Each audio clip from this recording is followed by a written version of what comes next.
This is Umar Ahmed for Rafael TV, proudly sponsored by Everlast. Across the pond, I'm joined by Mr. Dan Rafael, who are obviously, amongst many other guys from the US, would have seen heavyweight titles change hands from Anthony Joshua to Alexander Usyk. Just your thoughts of the titles going back to Ukraine. Well, I can't say I'm totally shocked. I mean, look, like a lot of people, like most people, frankly, I picked Joshua to win the fight. So even though that being the case, I never was one of the guys that thought it was an easy fight, that thought he was going to just completely blow Usyk out or dominate him. I always felt from day one it was a very difficult, complicated fight that he would figure it out and he would win. But the reason why I was picking Joshua wasn't really based so much on Joshua, even though I know he's obviously a really good heavyweight. It was really because I had watched Usyk's two previous fights in the heavyweight division after coming up from the cruiserweight division. I didn't think he looked very good in either of those fights, and that gave me a little bit of pause. I didn't give him a lot of grief for the Chaz Witherspoon victory that he had. That was his first heavyweight fight. He was coming off of a year-long layoff. He was coming off of an injury. He was also moving up in weight class. So I've always had, no problem giving a guy a chance to get used to the new weight division, give him a chance to get his feet wet, so to speak. But in terms of the Chisora fight, which was his second fight that he won, I was a little concerned because it was not a very good performance, even though he got the job done. And I feel like Joshua is a much better fighter than Chisora. And if he could have success against Usyk, that Joshua would be able to have, certainly better than Chisora did. Didn't work out that way. Usyk had a great game plan. He was in great condition. We already knew that he's a fantastic boxer. I thought Joshua helped Usyk out a little bit, to be honest with you, because I didn't feel like he fought the right game plan against him. So it's not as though I'm second guessing what they did, but I felt like it was a little unusual, the sort of way that he went about doing that matchup. And look, Alexander Usyk he was a great champion as a cruiserweight. He was a fantastic amateur with an Olympic gold medal, and now he's got the heavyweight belts, and he's got a lot to say about what's going to happen in the future. There'll be a rematch, obviously, between those two guys, but once again, it shows you that if you don't make a big fight when it's there to be made, it can slip through your fingers. And of course, I'm talking about the potential fight between Joshua and Tyson Fury for undisputed. And it's not just that fight. It happened even going back a few years before that, when it should have been Anthony Joshua against Deontay Wilder for the undisputed championship, when they were both undefeated. And that was a mega fight. In my estimation, that was an even bigger fight than the Fury fight because it involved an undefeated American and an undefeated Brit, as opposed to two undefeated Brits. And that went by the wayside. So we just lose one big fight after the other. And it's unfortunate, but that's why they fight the fights. And, credit to Joshua for taking Usyk on. I know it was a mandatory, but, I think if they couldn't have gotten a deal the way they wanted, would have probably, despite his not wanting to do so, ultimately probably would have vacated the belt. But again, Usyk fought a great fight. What can you say? He's a worthy champion. Dan, after the fight, a lot of people in the press room at Tottenham were suggesting, or their opinions were, that if they were advising Anthony Joshua, they would say, do not take this rematch with Alexander Usyk. What are your thoughts on that? I understand why he'd want to do it. He's a competitive guy, obviously. He's certainly not afraid to fight good opponents. He's done so a number of times during his career. He also has the knowledge in the back of his mind that in a similar situation where he lost the titles to Ruiz, he did exercise the same situation in terms of getting an immediate rematch. And he went out there and he fought a much, much better fight, very disciplined, and won handily. So I get it from his perspective. But sometimes managers and promoters and trainers and people that are around you kind of have to save your fighter from himself. And so in this particular case, that's a tough call, because if he doesn't take the rematch, he's going to get criticized for people saying he's now ducking the rematch, or he's avoiding it, or he doesn't want another tough fight. Okay.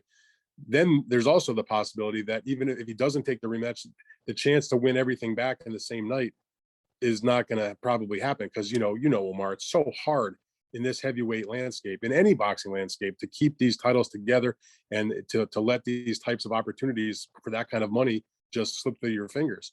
So he's, whatever you say, I say, any other pundit says, what other boxing people say, even what his own team may say. Joshua seems like, based on his comments at the post-fight press conference, as well as his previous actions after the Ruiz fight, he's going to take the rematch.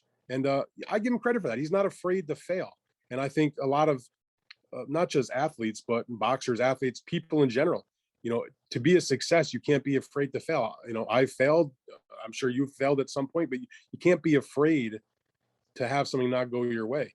And Joshua's in that position, and he'll take the rematch, I suspect, and we'll see it again. And it's a winnable fight, by the way. It's not like Usyk is unbeatable. He's a terrific fighter, don't be wrong.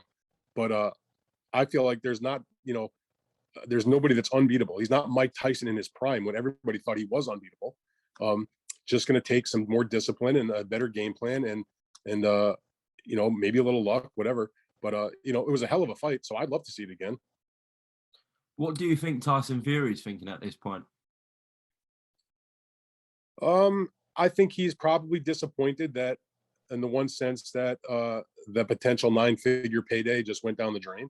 I don't think Tyson Fury was too thrilled when he thought he had. Look, he's the reason. That's not his fault, but that contract for the Wilder third fight is the reason why we didn't see the undisputed fight in August. So I'm sure Fury was upset that he lost the arbitration, and he was sort of in the same situation with Joshua. Here you have Joshua and Fury have all the belts, think they're going into an undisputed fight for the biggest paydays they've ever seen, for over 9 figures, for 9 figures plus, let's say, in a fight that the whole world wants to see, British or otherwise. And because of what the arbitrator said, that did not happen. So now Joshua goes into a tough mandatory for a far less money and a lot less profile against Usyk.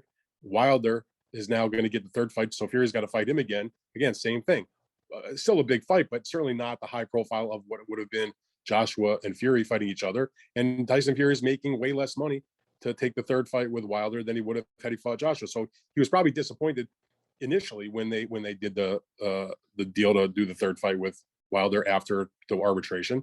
Now he sees that that's not even a possibility of doing the Joshua fight in the next fight because of the fact that Joshua lost. So, I hope that he can, get himself together mentally, make sure he's taking the fight with Wilder seriously. I'm not saying he hasn't been, but he also, it's maybe a wake up call. He's still undefeated, but now he's seen Wilder get beaten by him, and he's seen Joshua now lose twice in upset fashion.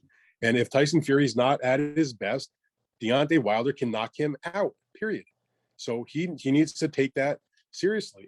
And this is probably when you see, the guy you hope to fight suffer a big upset loss, and you're fighting 2 weeks later, it might cause you to think about that for a minute and to take that into account and say, you know what, I better make sure that I'm ultra focused. So maybe it will have that impact, that it will focus him even more on what he's got to do come October 9th against Deontay Wilder. Okay, Dan, I appreciate your thoughts on a massive change in the heavyweight landscape. Just before we go, do you want to give your newsletter a little plug? I'll put that in the description if you send me the link over. Oh, sure. I appreciate that. No, I've been, I do some freelance, of course, but I also publish my own Fight Freaks Unite newsletter on Substack.com. Very easy. You can just go to my name, danrafael.substack.com, punch your email address in, and you'll get my posts when they come out. And if you're a diehard, you can also upgrade to a paid subscription and get even more access and more stuff. And I appreciate all of the readers and the folks that have participated in that. And I'm having a good time doing it. And I thank you for having me on also. Perfect. No, thank you for coming on. And I'm sure we'll have a catch up soon nearer Fury Wilder 3. All right. Thank you, Dan. I look forward to it. Okay, don't worry. Thanks a lot.